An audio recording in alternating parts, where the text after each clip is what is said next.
Selamat sore saudara-saudara sekalian. Saya pada sore hari ini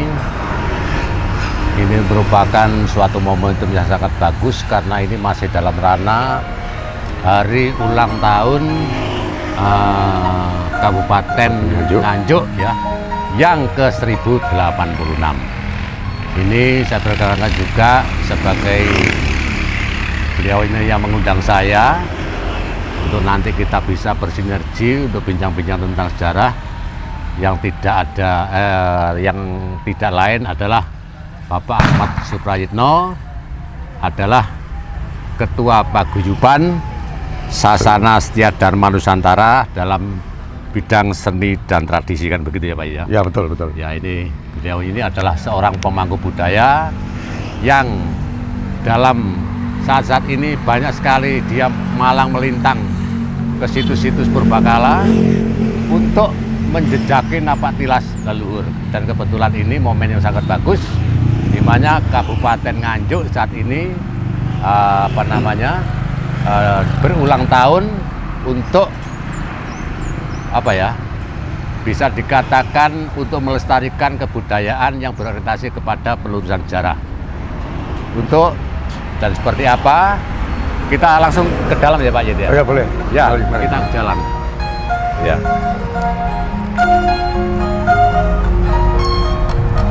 Ini ya Pak Yed candinya ya? Ya, ini candi Lor.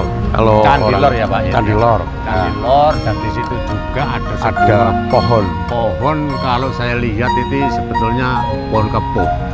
Ya. Yang kira-kira ini umurnya juga sepadan dengan kehancuran candi ini. Candi ya. Untuk lebih jelasnya kita bisa jalan-jalan ya. Mari. Ke sana ya. Ke sana dulu. Ini lewat sini. Nah, ini gapuranya Pak. Gapura ya. Ini gapura. Ini ada dua arca, namanya Dwara Pala. Kalau zaman Pusendok dulu adalah penjaga pintu gerbang. Iya. Ini Dwara Pala, tapi ini bukan lama Pak Yed ya. Originalnya. Bukan ini ya.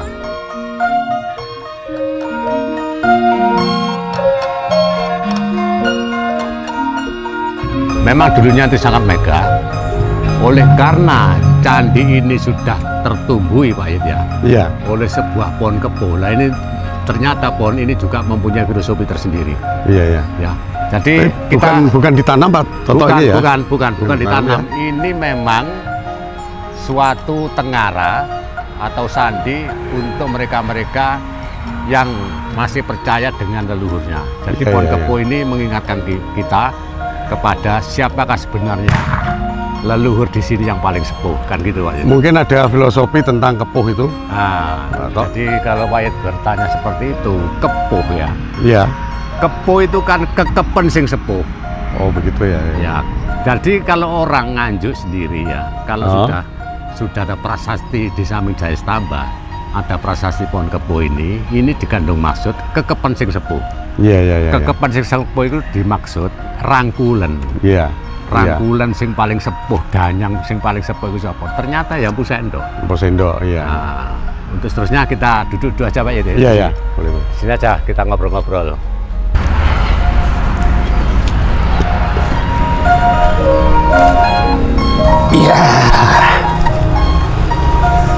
Iya. Iya Pak Toto, ini terkait kan dengan ulang tahun Kabupaten Nganjuk. Ya, ini kan ada cerita juga. Ya. Dulunya itu sebelum di Nganjuk ada di Mrebet. Ya. Gitu. Terus ini terkait dengan Candi Lor ini. Ya, ini jadi, gimana ceritanya itu Pak Toto? Ya, jadi kalau penjenengan tanya tentang sejarah, jadi memang Nganjuk itu sudah berpindah 3 kali. 3 kali ya? Ya, 3 kali. Pertama Teposono, jadi Kertosono, Mrebet, kemudian sekarang. Tapi kita akan coba mengulas ke belakang atau flashback ya. Jadi ditemukannya Jaya Stamba sebagai prasasti yang dipercaya masyarakat Nganjuk, sebagai prasasti yang dibuat acuan untuk memperingati hari ulang tahun Nganjuk yang ke-1086. Dan ini memang kalau kita bicara tentang Mpu Sendok yang punya gelar Sri Maharaja Rakai Hino Dyah Empu Sendok Isana Wikrawardhana Dharma Tunggadewa. Ini luar biasa.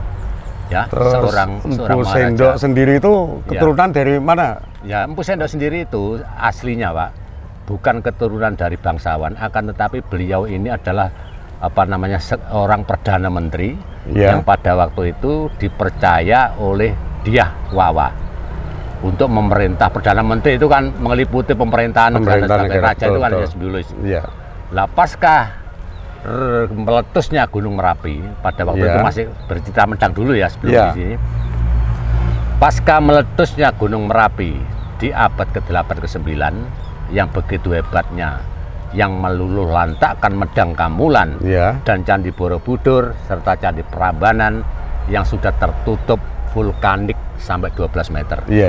Ya toh, seperti Candi Borobudur itu kan ditemukan Raples sudah tertutup sampai jadi bukit, sudah ditanami pohon-pohonan. Itu tahun 1811. Sedangkan Candi Prambanan sebagai pemujaan Siwa Buddha juga hancur lebur morat-marit tak karuan. Kerajaan Medang Kamulan juga sudah tertimbun dengan lava Gunung Merapi. Itulah kemudian yang membuat keprihatinan Empu Sendok ya untuk mencari tempat baru sebagai pemerintahan. Pemerintahan baru itu. Terus ini Empu Sendok ya. Ini kan kaitannya dengan Kerajaan Kediri mungkin ada enggak? Sebelum Kediri termasuk tanah Sima, tanah Perdikan itu ada. Dari mana itu? Ada Pak Yid ya. Jadi sebelum saya melangkah ke Kediri, saya lanjutkan dulu. Betul. Setelah Empu Sendok itu tadi pergi ke Jawa Timur. Yang dituju pertama kali itu Mauspati daerah Madiun. Daerah Madiun Di situ juga ada prasasti yang namanya Prasasti Sendang Kamal. Ditinggalkan beberapa tahun, kemudian dia berlanjut ke timur. Di situ dia menemukan pemukiman baru yang disebut Anjuk Ladang. Anjuk Ladang Nah, Anjuk Ladang ini dulu sebelum jadi kabupaten, ini pernah menjadi pusat pemerintahan Empu Sendok yang pada waktu itu bergelar Maharaja Raklian Sindok Dharma Tunggadewa itu tadi. Dan setelah itu para pengikut-pengikut Empu Sendok yang pernah berjasa dalam melawan Raja Luaram yang didukung oleh Sriwijaya pada waktu itu dia memberikan tanah perdikan atau disebut tanah Sima. Tanah Sima ini mulai dari sini sampai Sedodo. Ini diperuntukkan untuk orang masyarakat Nganjuk atas terima kasihnya Raja Sindok dalam penyerangan secara mendadak dari Raja Luaram itu tadi, diberikan tanah Sima yaitu tanah perdikan, di mana Sima sekarang ini tertulis dalam prasasti Jaya Stamba. Itu ada Pak, prasastinya Jaya Stamba itu yang sekarang diangkut ke Museum Gajah, dan di sini ada replika 2 Pak Yid. Satunya ada di Museum Nganjuk, satunya lagi yang dipajang di Terminal Nganjuk. Kan banyak yang ini mengartikan tentang Sima itu sendiri kan banyak akhirnya dibahasakan Simo. Simo yang di situ akhirnya harimau. Berarti Sima itu tanah perdikan. Tanah perdikan Sima itu sekarang di Kediri itu ada namanya Kecamatan Siman. Atau karena itu dulu ada prasasti namanya Bogo Prada. Nah, itu kemudian juga yang diberikan tanah perdikan itu para Brahmana dan para orang-orang suci yang mengelola sebuah percandian yang pada waktu itu di Kediri banyak sekali juga candi-candi di daerah Gunung Kelut. Kembali kembali kepada fokus Candilor. Jadi kalau kita menurut rancangan secara mekanis sejarah Pak Yid, sejarah itu tidak serta-merta langsung del gitu. Memang kalau kita melihat sejarah itu ada 2 Pak. Jadi kita bahas tentang data primer dan data sekunder. Data primer itu berdasarkan observasi, evakuasi, penelitian. Kalau sekunder itu dokumentasi. Dokumentasi seperti Saur Sepo, seperti folklore dan sebagainya, dokumentasi. Nah, dua-dua ini tidak boleh terputus. Antara data primer dan data sekunder ini tidak boleh terputus.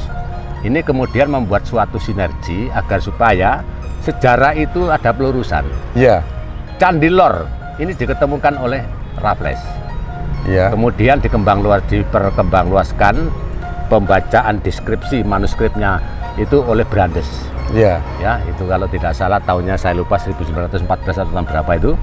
Nah, Ya. kemudian dibaca oleh Brandes. Lah, kemudian setelah dibaca oleh Brandes, barulah itu disebut observasi atau penelitian. Iya. Dicocokkan dengan data primer, data sekunder, kemudian ya. dicocokkan dengan Candi Lor, dan kemudian candi ini ada yang namanya Desa Candirejo. Itu ya. kan memang toponimi dari candi itu, Pak. Candi, ya, betul. Ya, betul. seperti itu, Pak. Ya, masalahnya kan ini, Pak Toto. Ya. Jadi sekarang itu memang harus ada pelurusan. Betul. Ya, sering saya utarakan bahwa sejarah kita itu sudah dibelokkan masa penjajah. Betul. Dan sampai sekarang ini berbagai versi. Ya. Dan bahkan yang kami sayangkan lagi, ini YouTuber yang enggak apa istilahnya, pokoknya asal asalkan. followernya banyak gitu aja. Kenapa kita luruskan? Ya. Anak-anak muda itu, Ya. penerus kita itu, kalau tidak kita luruskan, mau kita arahkan kemana? Betul. Ini akan nggak tahu. Iya. Karena ada Pak Toto, Iya. kita mencari peninggalan situs sejarah. Kita ada beberapa misi. Betul. Nah, ini peninggalan nenek moyang kita yang luar biasa. Iya. Ini kalau di rawat benar dan itu dikerjakan, itu bisa efek ke ekonomi. Betul. Ini Bisa pendidikan. Ya. Jadi anak sekolah tunjukkan. Ya. Inilah bukti. Ya. Bahwa sejarah dulu ini seperti ini. Ya, betul. Kira-kira seperti itu. Ya, kita lanjut Pak Toto. Ya, jadi fokus lagi kepada pembahasan kita Ya. tentang Candi Lor. Ya. Jadi Candi Lor ini sebelum Empu Sendok membuat kerajaan di sini, Ya. ini dulu adalah sebagai monumen perbatasan, Pak. Iya, iya. Ya, Ya. monumen perbatasan di bagian utara, sedangkan monumen perbatasan di bagian selatan itu adalah Candi Ngetos. Oh ya. Jadi yang dibangun itu adalah kutub utara dan kutub selatan. Iya, iya, iya. Karena orang zaman dulu itu sudah menguasai beberapa kosmologi. Iya, iya. Jadi semua itu tidak bisa terlepas dari energi, tidak bisa terlepas dari magnet. Iya, iya. Makanya yang dibangun dulu Candi Lor itu sebelah utara itu dimaknai sebagai kutub utara, Candi Ngetos sebelah selatan itu dimaknai sebagai kutub selatan. Ini adalah sebuah bentuk energi yang oleh orang-orang zaman leluhur dulu ini adalah power, Pak, untuk meditasi. Iya, iya. Dan ini ada juga terjemahan, ya, ada terjemahan tentang yang disampaikan oleh Brandes, karena Jaya Stamba itu yang paling depan itu ada petulisan prasastinya itu ada 49 item, yang di belakang itu 36 item. Iya, iya, iya. Jadi Brandes di situ menyebutkan di dalam pasal 1415, ya, Parnahani kanan lemah nirwana, yang prasada atehira Jaya Stamba, wiwit mate iro, hanganyahaken satrunino anjalari pamelayu. Pamelayu, ya. Ini kan sudah jelas, gampang kok ini sih. Iya. Hanganyahaken ini memusnahkan, harus dilawan. Satru itu musuh. Sama saja kok. Bahasa Kawi itu kalau diterjemahkan gampang. Satrunino anjalari pemelayu, sing jalari apa jenenge banyak ya orang-orang ini karena tentara-tentara Melayu yang didukung oleh Sriwijaya. Makanya di sini disebut Parna.